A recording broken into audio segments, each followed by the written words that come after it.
ठाणे महापालिकेने कोट्यवधी रुपये खर्चून नूतनीकरण केलेल्या गडकरी रंगायतांचं उद्घाटन थाटात पार पडलं। मात्र नूतनीकरणाचा घाट घालताना शिवसेना प्रमुख बाळासाहेब ठाकरे यांच्या हस्ते उद्घाटन झालेली कोनशिला दर्शनी भागातून हटवण्यात आली आहे। यावरून सुरू झालेले राजकारण अजूनही थंड झाले नसून ठाकरे गटाने आता आक्रमक भूमिका घेत आंदोलनाचा इशारा दिलाय। या संदर्भात पालिका आयुक्त सौरभ राव यांना निवेदन देण्यात आले। शिवसेना प्रमुख बाळासाहेब ठाकरे यांना गावदेवी मैदानातील भर सभेत एका ठाणेकरानं एक चिठ्ठी पाठवली होती। त्यामध्ये नाट्यगृह आणि स्टेडियमची मागणी करण्यात आली होती। या चिठ्ठीवर तात्काळ प्रतिक्रिया देत बाळासाहेब ठाकरे यांनी शिवसेनेला सत्ता द्या, तुम्हाला नाट्यगृह आणि स्टेडियम देतो असं आश्वासन ठाणेकरांना दिलं आणि ठाणेकरांनी शिवसेनेला पहिली सत्ता दिल्यानंतर बाळासाहेबांनी आपला शब्द पूर्ण केला। 15 डिसेंबर 1978 रोजी राम गणेश गडकरी रंगायतांचा उद्घाटन सोहळा बाळासाहेब ठाकरे यांच्या हस्ते पार पडला। त्यानंतर 14 मार्च 1999 रोजी पुन्हा या वास्तूचं नूतनीकरण त्यांच्याच हस्ते पुन्हा उद्घाटन झालं। यावेळी त्यांच्या नावाची पाटी अर्थात कोनशिला बसवण्यात आली होती। आजतागायत ही कोनशिला ठाणेकर रसिक आणि नाट्यप्रेमींना दिसेल अशी दर्शनी भागात होती।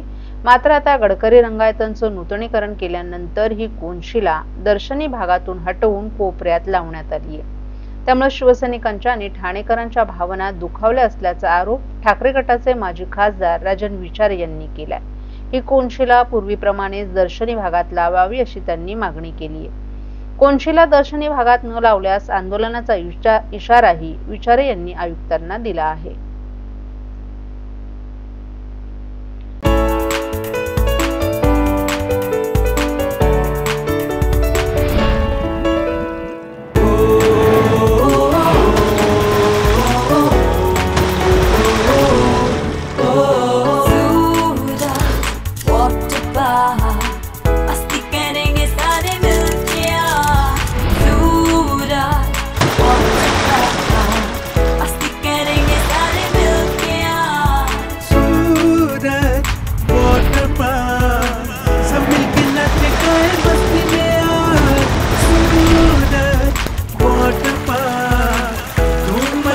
सब मिलके आज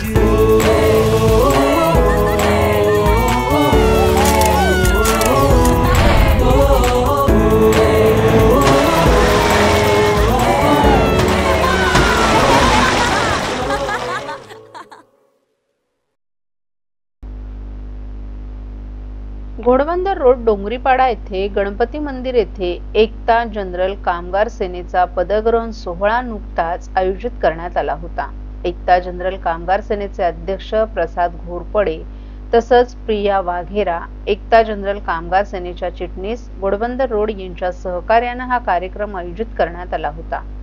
यावेळी विशेष उपस्थिती अर्चना मणेरा, माजी नगरसेविका ठाणे घोडबंदर रोड यांच्यासह अनेक मान्यवरही उपस्थित होते। ॲडव्होकेट स्वाती फडतरे, सुवर्ण मस्के, ॲडव्होकेट अपूर्व श्रीवास्तव, प्रितेश भोईटे, जितेंद्र भानुशाली, राहुल भालेराव, आम्रपाली यादव, कांती कुरणे तसंच इतर महिला वर्गही मोठ्या प्रमाणात पदग्रहण करण्यासाठी उपस्थित होत्या।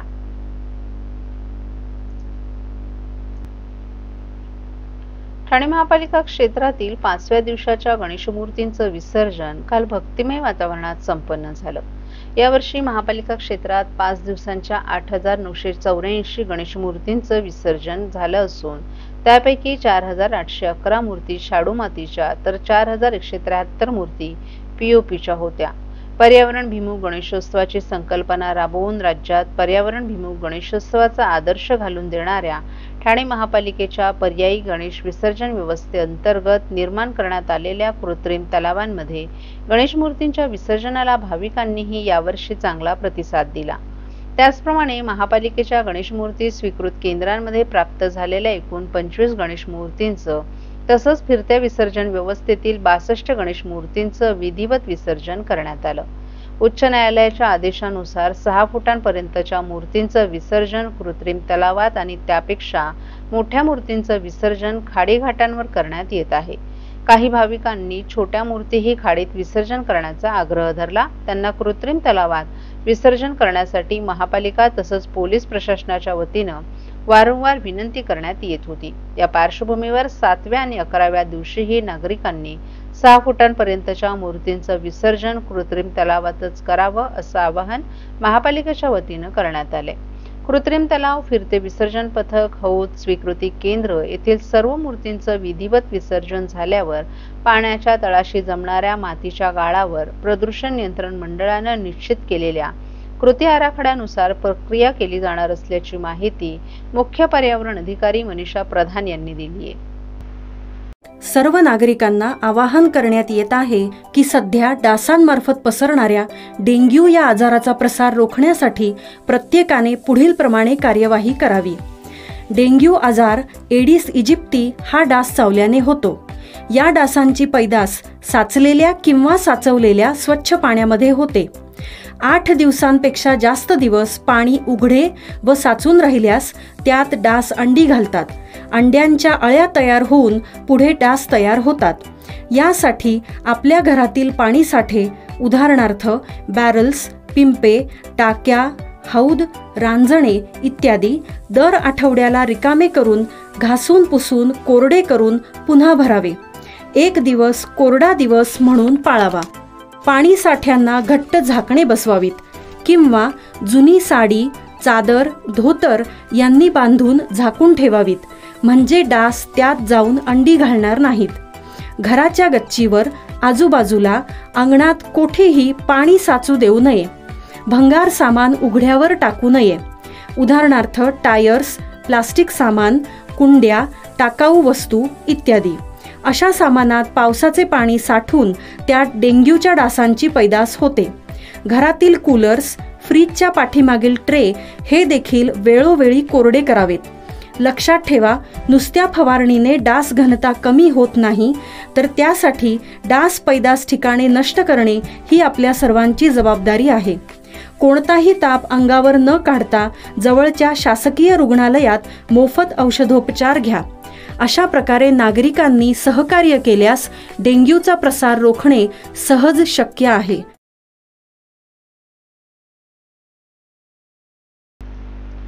ठाणे महानगरपालिकेच्या नव्या प्रारूप आराखड्यानुसार 8 प्रभाग हे 60,000हून अधिक लोकसंख्येचे असताना त्या तुलनेत नगरसेवकांची संख्या कमी ठेवण्यात आली आहे. या प्रभागांमध्ये ताकद नसल्यानंच सत्ताधाऱ्यांनी हा डाव टाकल्याचा आरोप विरोधी पक्षांकडून होऊ लागलाय.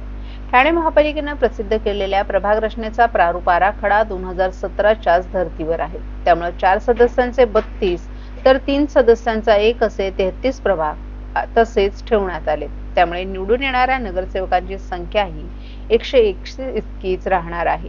2011च्या जनगणनेनुसार 18 लाख लोकसंख्या ग्राह्य धरण्यात आली. वास्तविकतः गेल्या 15 वर्षांमध्ये ठाण्यात झपाट्यानं नागरीकरण झालं असून नवीन ठाणे म्हणून ओळख असलेल्या घोडबंदर पट्ट्याची लोकसंख्या चौपटीने वाढली आहे. या परिसरात मोठमोठी गृहसंकुलं उभी राहिली असून मतदार संख्याही या तुलनेत वाढली आहे. तर दुसरीकडे कळवा, खारेगाव, मुंब्रा आणि दिवा या उपशहरांमध्येही लोकसंख्या वाढली आहे. वाढत्या लोकसंख्येनुसार येथे नगरसेवकांची संख्या वाढणं अपेक्षित होतं, परंतु आधीच्याच पॅटर्ननुसार निवडणूक लढवण्यात येणार असल्याने प्रभागांची संख्या वाढवण्यात आली नाही. त्यामुळे 33 प्रभागांपैकी 8 प्रभागांमध्ये लोकसंख्या ही 60,000च्या पुढे गेली आहे, तर काही प्रभागांमध्ये लोकसंख्या ही 57 ते 59च्याच घरात आहे.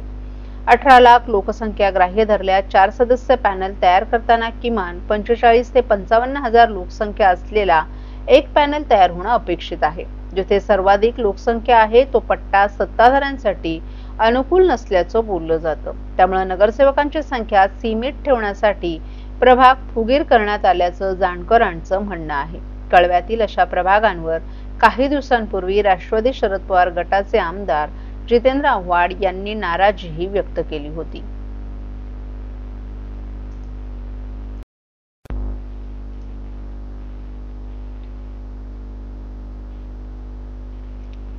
महात्मा फुले चौक पोलीस स्टेशनच्या हद्दीत गणेशोत्सव 2025च्या अनुषंगानं 29 ऑगस्ट रोजी अप्पर पोलीस आयुक्त, प्रादेशिक विभाग तसंच पोलीस उपायुक्त परिमंडळ 3 कल्याण यांच्या आदेशान्वये पोलीस स्टेशन हद्दीतील सार्वजनिक गणेशोत्सवाच्या ठिकाणी गणरायाच्या दर्शनासाठी तसंच देखावे पाहण्यासाठी गर्दीच्या ठिकाणी अबालवृद्ध, महिला, मुली आणि इतर भाविक यांचं वैयक्तिक आणि सायबर सुरक्षतेबद्दल शिक्षित तसंच भाविकांमध्ये अंमली पदार्थांच्या धोक्याबाबत जागृती निर्माण करणं, महिला, लहान मुलं, ज्येष्ठ नागरिक यांच्या सुरक्षेसाठी उपलब्ध असलेल्या समर्थन प्रणाली डायल 112 1090 1098 1930 1945 आणि इतर सेवांची माहिती विशद करण्याबाबत समन्वयक सूत्रसंचालिका सुप्रिया कुलकर्णी डोंबिवली यांनी तसंच पोलीस स्टेशनचे API हुंबे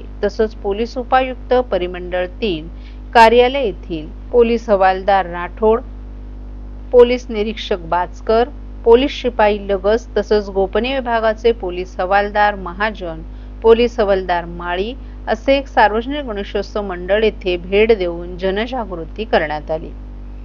या दरम्यान कल्याणचा राजा गणेशोत्सव मंडळ चिघनघर, बाळक्रीडा मंडळ मोठा मसोबा मैदान, लहान मसोबा मैदान गणेशोत्सव मंडळ संपदा हॉस्पिटल समोर तसंच जलाराम सोसायटी गणेशोत्सव मंडळ पौर्णिमा चौक आदी गणेशोत्सव मंडळांमध्ये जनजागृती कार्यक्रम घेण्यात आला।